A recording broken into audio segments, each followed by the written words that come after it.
Hey everybody, welcome to the video, welcome to the channel. This is our rain-wind parked Ford 555 backhoe. We got this thing from Clint from CNC Equipment. You guys remember that.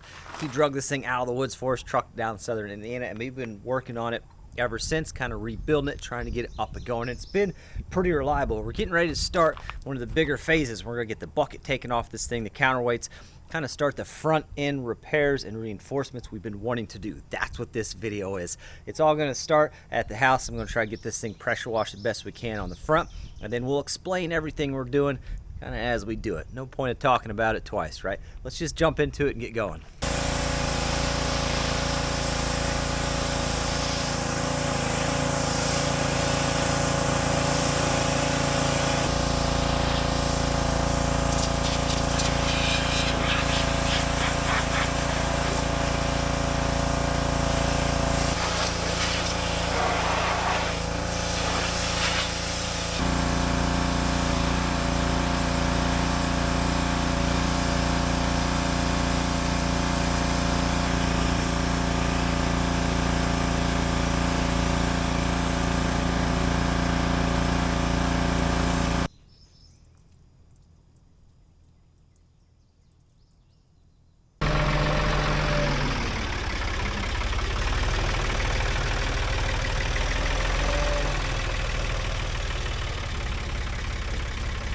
I got quite a bit of welding to do on the front end, so I got to make sure I'm close enough that my leads reach. And the only thing we're doing back on the boom is just a little bit of paint. So that should work okay.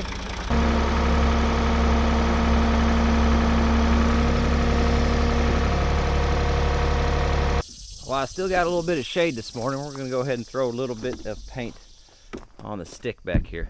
We're going to paint the bucket the outside, not the inside. I've never understood the point of painting buckets, but I'm gonna do it because everybody does. And then we're just gonna do the stick and the cylinder and maybe the underside of the boom there. First, we gotta do a little prep work. You talk about a well-oiled, organized machine. You'd be talking about somebody else, but you can certainly talk about it. There is a plan here, all right? I promise there's a plan. We just haven't got to it yet.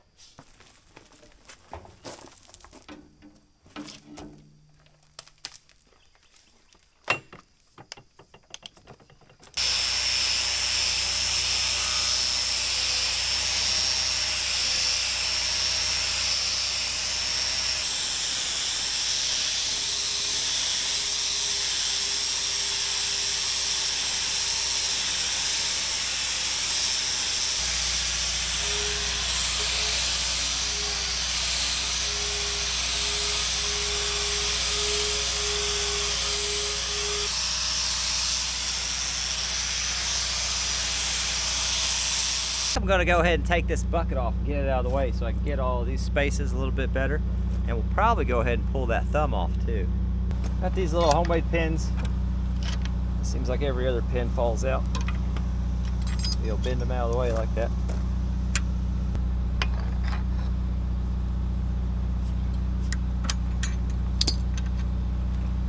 Seems like every other pin they make always falls out. Either a bolt with a double nut or some heavy wire bent around. Seems to stay in place.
Pretty much got everything I can with the wire cup. We're going to switch over to just the wire plate, I don't know, the flat wire wheel, and hit some more spots. Then it'll be down to wiping it and throwing some of this stuff on.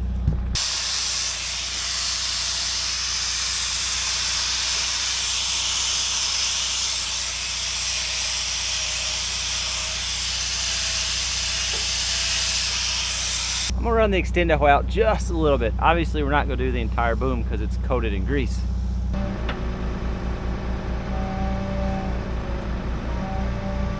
I basically want to go far enough that I can protect where that plate welds on right there.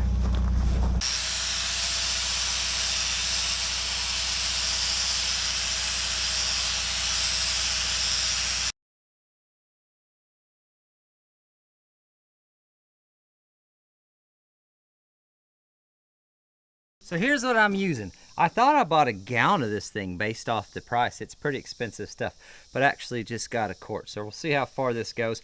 It's POR 15 or POR 15. I'm not 100% sure how you're supposed to say it. Rust preventative, paint directly over rust. And good news for us is we've got a bunch of it. We degreased it, we pressure washed it, descaled it, whatever you want to call it, with the wire wheel. Took some acetone and wiped the whole daggone thing down, and I think we're ready for this step. Say, Mike, what kind of fancy contraption are you going to use to put the paint on? Well, I'm glad you asked. I'm going to use a tray and a roller, and for the spots that doesn't reach, we'll use this super high-tech foam brush. Why? Because I want to. Also, I don't have an air sprayer, nor do I have a compressor capable of it. Not 100% true. I've got the compressor. I've had it for a few months now, and I finally got it moved into the barn, but I still have yet to hook it up to anything. So here we go. I want to add to that. So I'm pretty much using this as a primer. I've got some New Holland yellow construction enamel to go over everything when it's all said and done. This is just, let's get the rust kind of under control on this section since it's the worst. And everybody suggested this, so we're going to try it.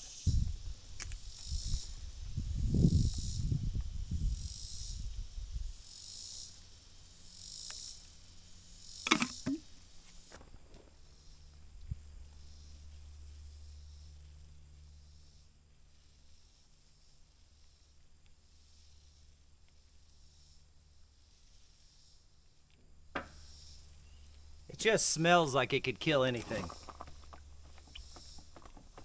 Man, does it covers.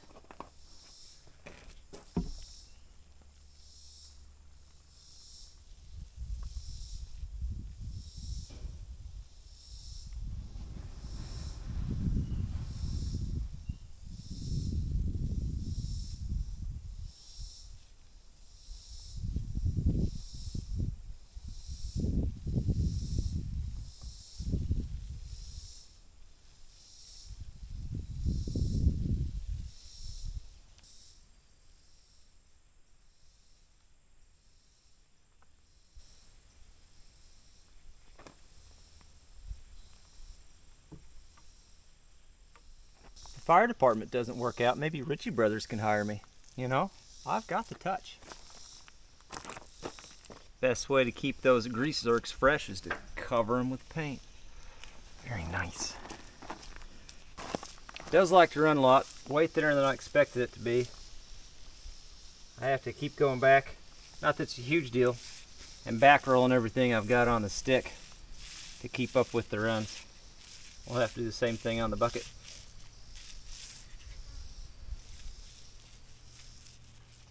I'm not going to get crazy on the bucket down here because obviously that's all going to get rubbed off when we go dig dirt. But a little bit to make it look nice while it's sitting there.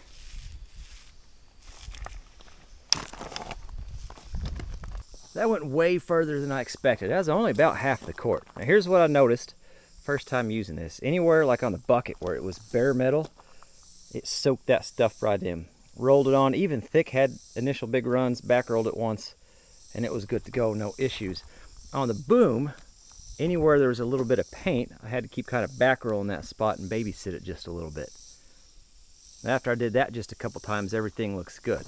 The texture there's quite a bit of texture. Obviously that's where there was paint, no paint gouges, things that's been hit. We're not trying to make it smooth and brand new, we're just trying to keep the rust under control. That looks pretty decent though. I did not do this area yet because you can look, as I was painting this and I was looking back, there's still quite a bit of grease and stuff on this section.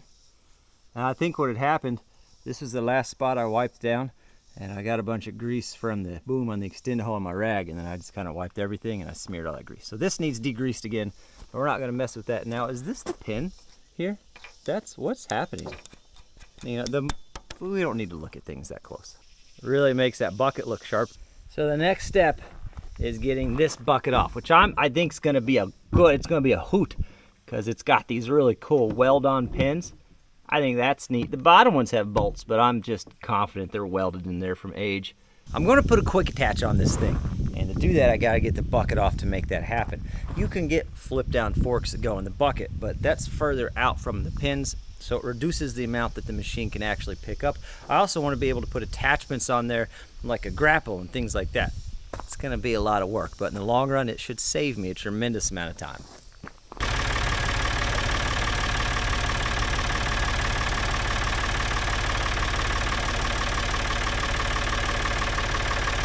Drag it up with a little dirt and gravel. That's not a huge deal to me anyway. Looks like welded on both sides. We are welded on both sides, but that weld is broke. I'm hoping I can just kind of wash this pin a little bit. I do feel like it is worth mentioning at some point that I have no idea what I'm doing, and we're just making this up as we go. Probably shouldn't put my feet underneath that.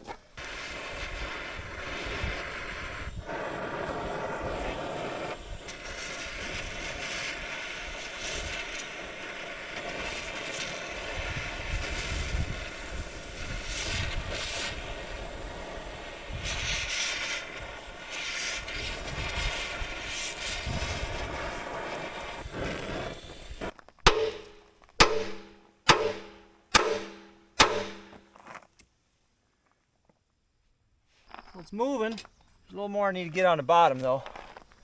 I don't want to force anything through, I don't think. I mean, we're going to have to force it, but you know what I mean, like more than I need to.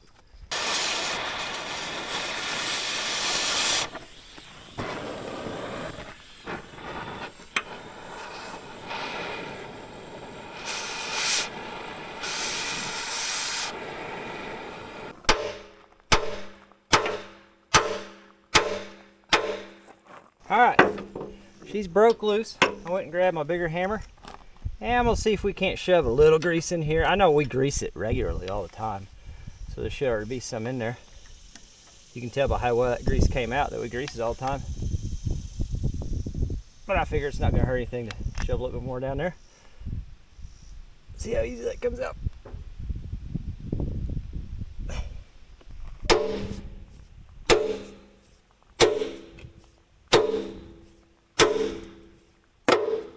All right, now I need one of you to hold something so I can hit that.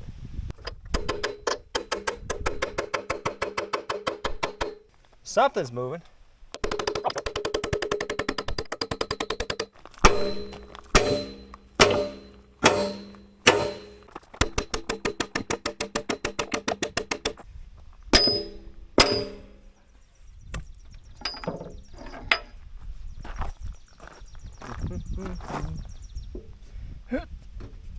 Hot.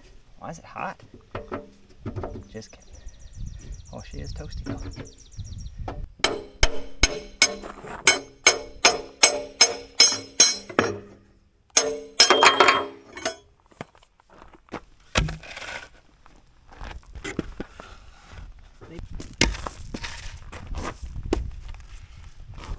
So on this one they got a weld on this side and they just have a bead ran right here. Let me just take you off and show you. They just got a bead ran right there. That's their keeper. This side is all mushroomed out, so I want it to go out that way because this side looks pretty decent.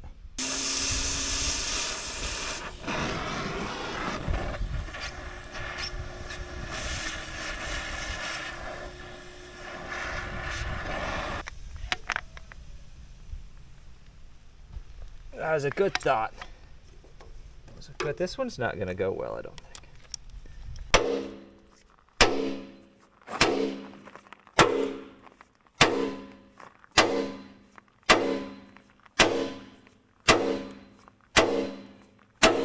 She's mushrooming up right off the bat.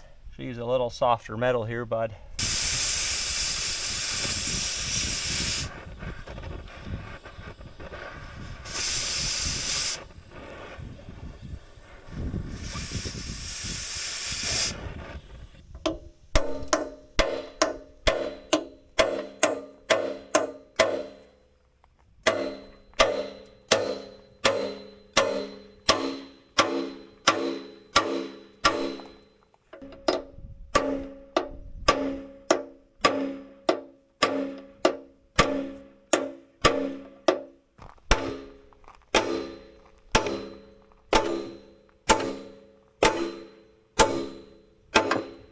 He just did not want to go that way, so I ended up torching this side off. And she's on the move now, moving pretty smooth. All the weight's off the bucket too, by the way, so everything's sitting where it needs to sit. Should be getting pretty close getting this popped off.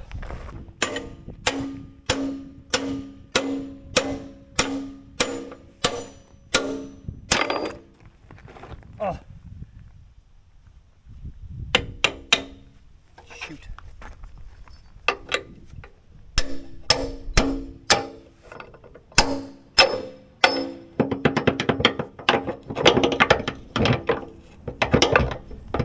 Well, that was unexpected. There we go. Okay. So we're gonna start her up and then roll up out of the way. It should pull those up out of there. And then that should give us access to these pins here. These look like the actual pins, so I'm a little bit more confident on those. I like to use that false optimism from time to time. If I think it's gonna be easy, then it makes me want to get to that step, you know?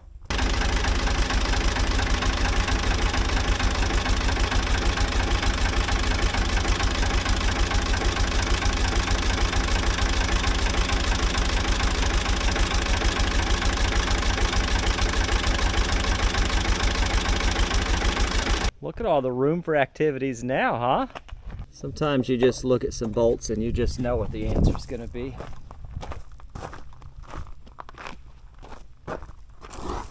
Oh, that one's got some. Now look, it's a part of it. All right. It's just bolts. They sell them every day. There's no point in starting with the breaker bar and working our way up. Let's just cut the bolts off and be done with it. That's what I say.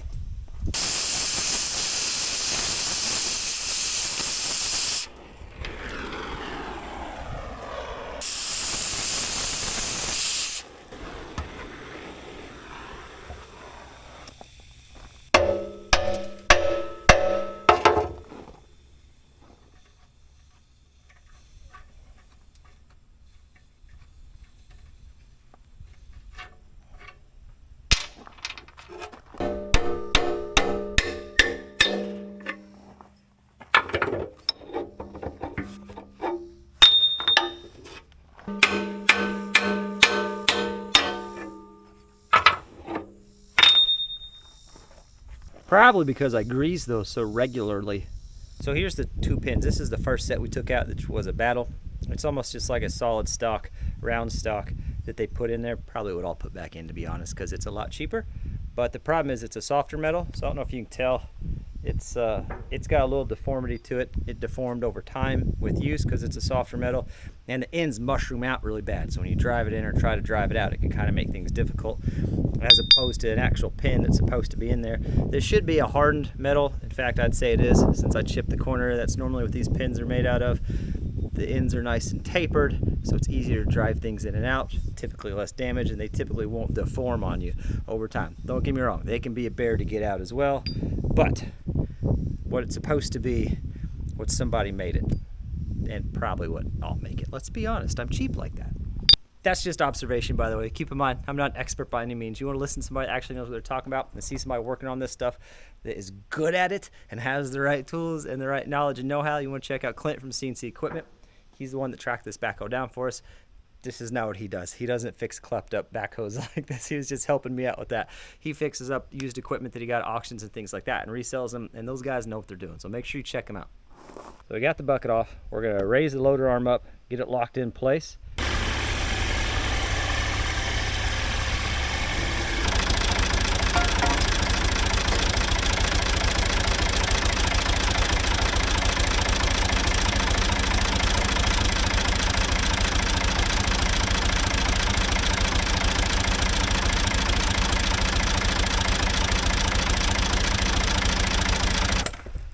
Wheels are coming off next, both sides, and they're gonna have to stay off. Just use a bottle jack. Normally I would use the loader, but it seems to be indisposed at the moment.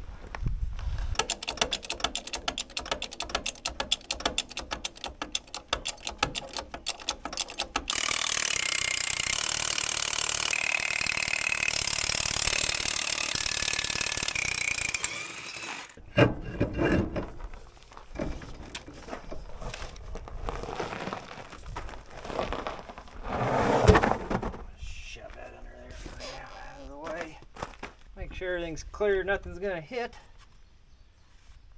Looks good.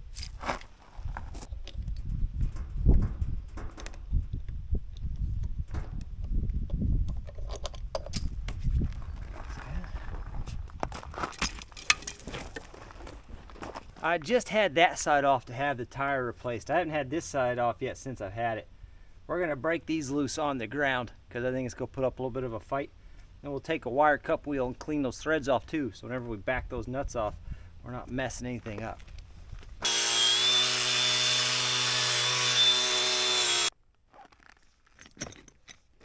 Oh, that moves surprisingly easy. Let's throw the impact on. Let's see what happens.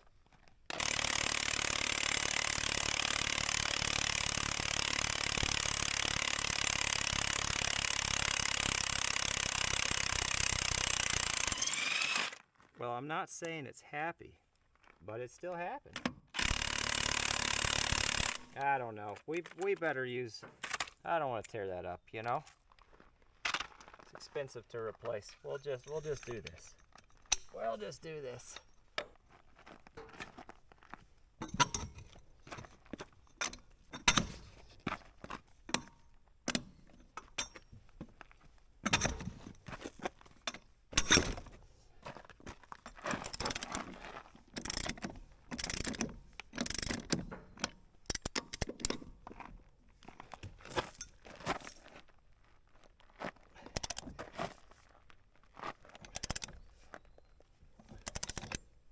I think they're broke free enough we can go ahead and get it up in the air. If I try to wait till it's up in the air and break them free, then the tire just spins. You got nothing to hold. Nothing to hold the tire in place while you put the breaker bar on it. All right, I bet we can run them off of there now. Do the old straddle here. Okay.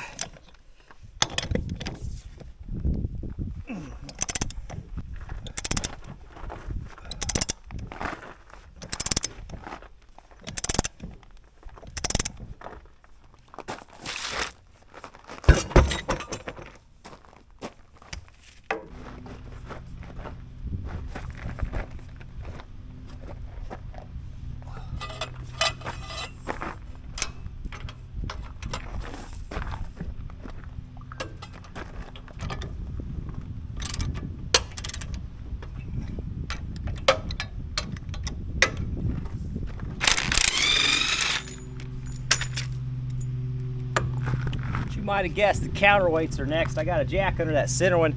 These are going to come off and just fall ever so gracefully.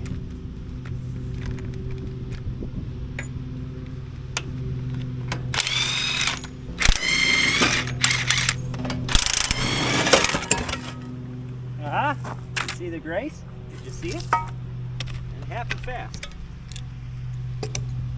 Yep. Oh gosh. Yep. Okay. Robot.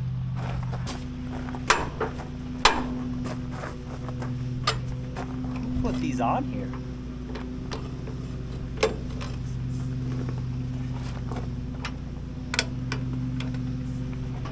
Come on.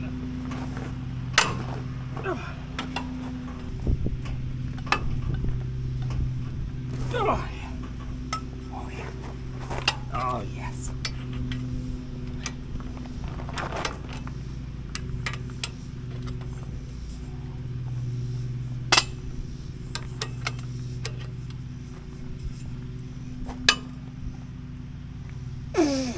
That's how you get a hernia. Oi. Up here. Well, still a good way to get hurt, but a different injury, you know. Variety is the spice of life. Okay.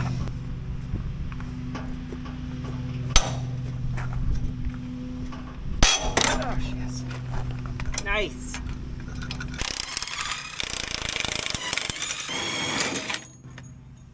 You ready for the grace again?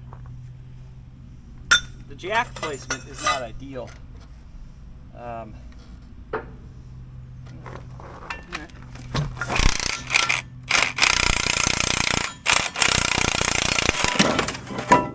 Oh yeah, smooth as butter. So, ready? Yeah, that'll work. Oh yeah.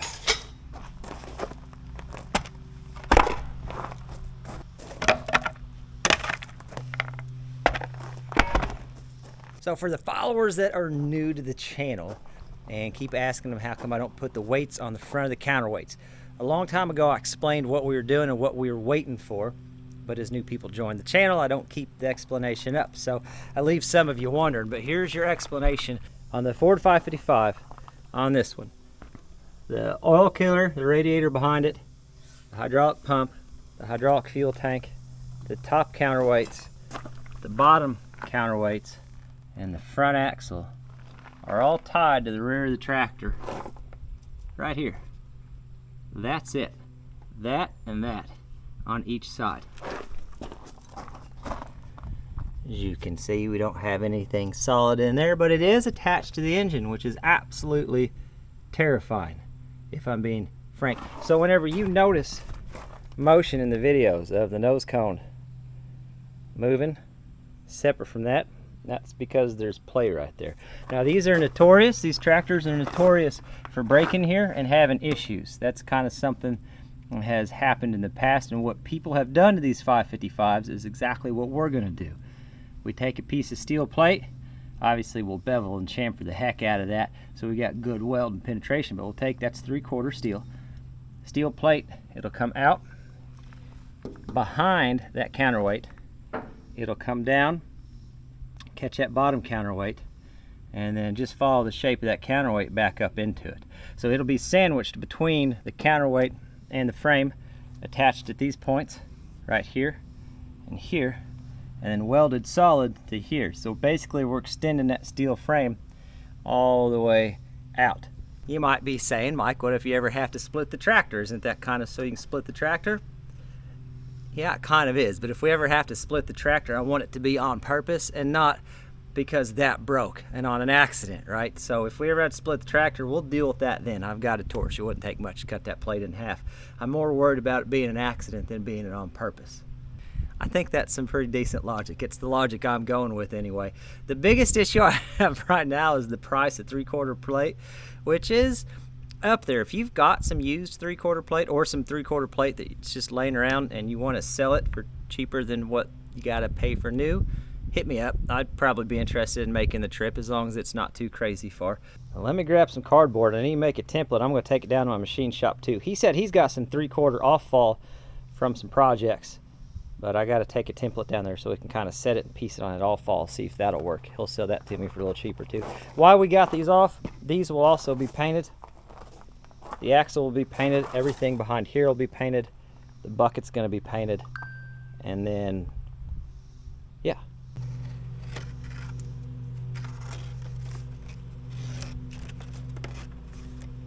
The plus side of having that 3/4 smashed between there, it'll also give us some more weight towards the front of the tractor, which I am definitely not against. Because if we put the quick attach on there, we throw the quick attach on there and then we unhook that bucket, it's gonna be a little light on the nose for getting things hooked up.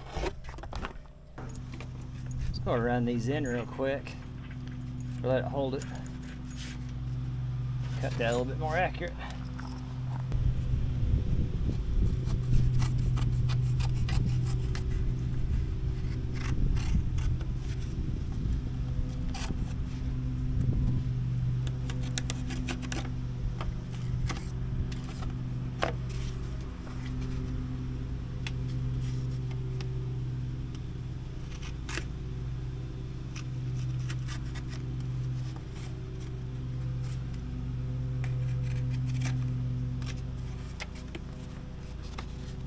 That's kind of what I'm thinking is that right there. Solid, tied in. It's got to make it stronger than what it is now anyway. I like that. I like that. So we got that figured out how I want to get that accomplished. Since I've got these off, they are going to get painted. I'm going to go ahead and knock them off with the wired wheel, wipe them down, and then we'll go ahead and get a coat of paint on these things too.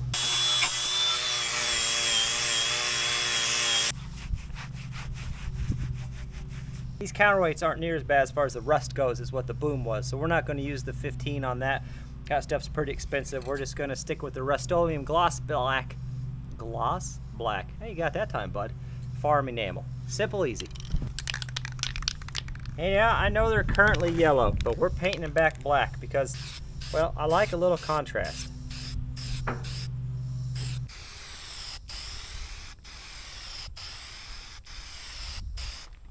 So that's it for this one. You guys know the plan, you know where we're headed. Some frame reinforcement, quick attach on the bucket, so a little bit more paint work on the rear, but everything's coming together great on the old Ford 555, and I'm pretty daggone excited about it. It'll obviously be a few weeks till we get back on this, because now I got to get stuff ordered and stuff rounded up, but as soon as we get it, you'll know it, because we'll be putting more videos out on this. Every time I say thanks for watching, I wish I had a better way to say it, because I wish I had a way to actually explain how appreciative I am of you guys being here, but that's the only way I know how to say it. So thanks for watching, and we'll catch you on the next one.